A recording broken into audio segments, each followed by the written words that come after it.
Mustang, Oklahoma, a sprawling west side suburb bracketed by working farms, neighborhoods, and schools sandwiched between ranch land and oil wells.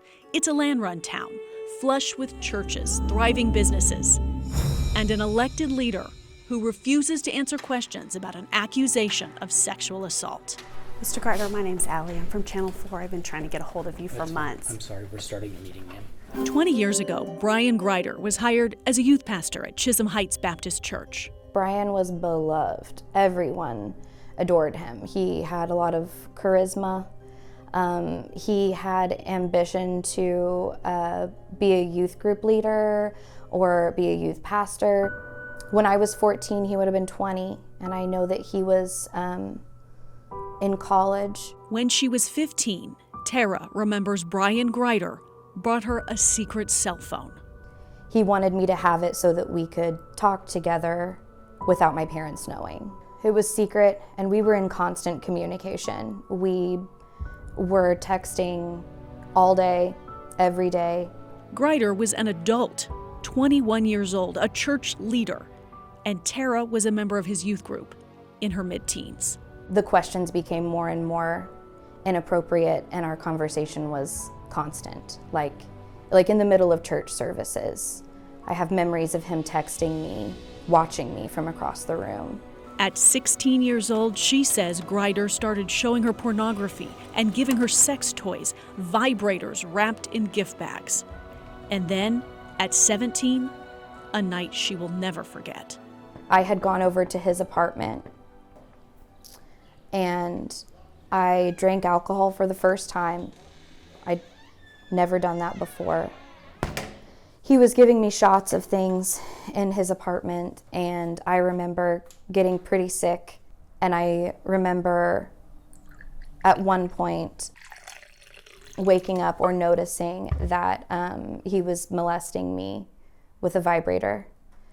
And I asked him to stop, and he did. I absolutely felt violated. So it was confusing to me that someone who cared so much about my sexual purity, who was preaching about things like that at the pulpit on Wednesday nights, felt like that was an okay thing to do.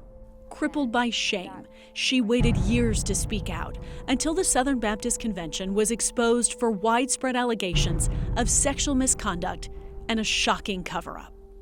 In 2022, Guidepost Solutions published a scathing report about the handling of this Southern Baptist crisis. They launched a hotline for victims, and Tara called in. She reported her former youth pastor for sexual grooming and molestation, rape by instrumentation. When SBC opened up a hotline, I knew that I was supposed to at least let the church community know. The Southern Baptist Convention did not launch an investigation into Brian Grider. Rather, the SBC Credentials Committee notified 2 churches about the complaint against Brian Grider. It took 2 years for the Southern Baptist Convention to take that action. Late last year, the convention notified Chisholm Heights Baptist Church, where Grider used to work, and his current employer, Together We Church, which used to be called Trinity Baptist, that Brian Grider had been accused of the molestation of a 15-year-old girl. The senior pastor at Together We Church told his congregation Brian Grider admitted to the sexual misconduct and was immediately terminated. The local churches seemed to stand with the victim, swiftly distancing from the accused. The city of Mustang has not. Motion to adjourn. Second. Brian Grider was first elected to Mustang City Council in 2015, long before those allegations came to light. In 2020, he won mayor. He is serving his second term. Who knows what he told Mustang City Council?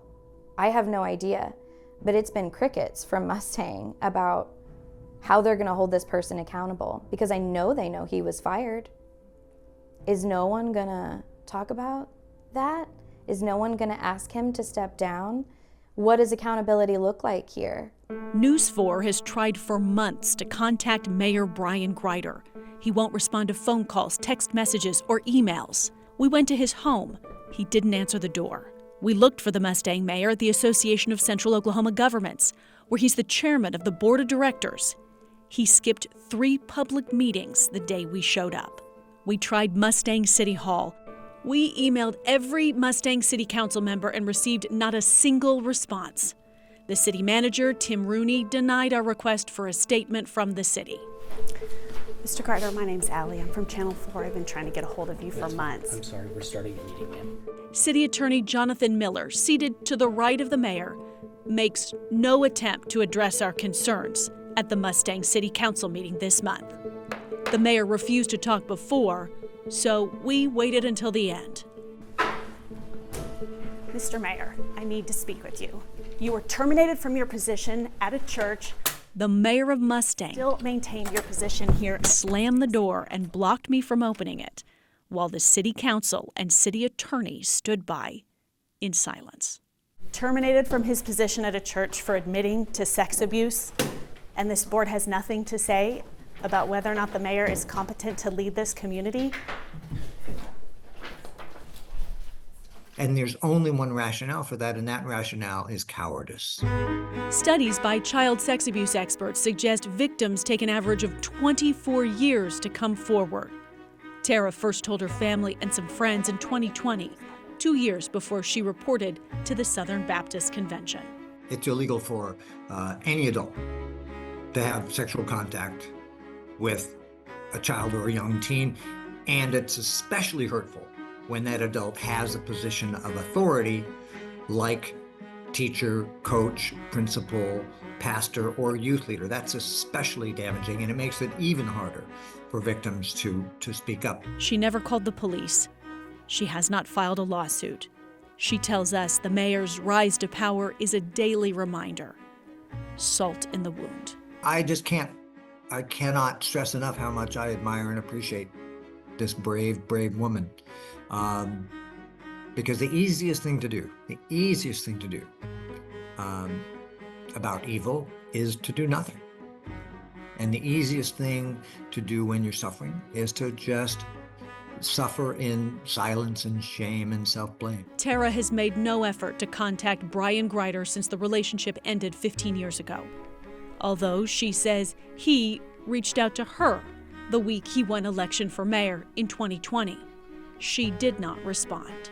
Predators count on victims, witnesses, and whistleblowers being silent. And that's precisely what she's not doing, and that's precisely why we should all be grateful to her.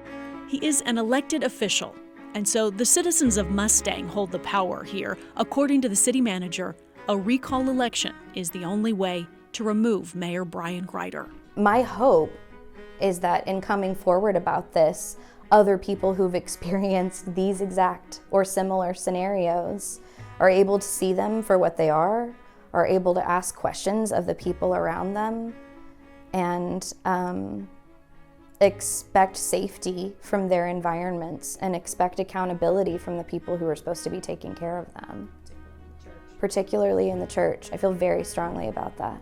The local church cut ties quickly, facing this reckoning head-on, holding an accused abuser accountable, a step the city of Mustang has so far been unwilling to take.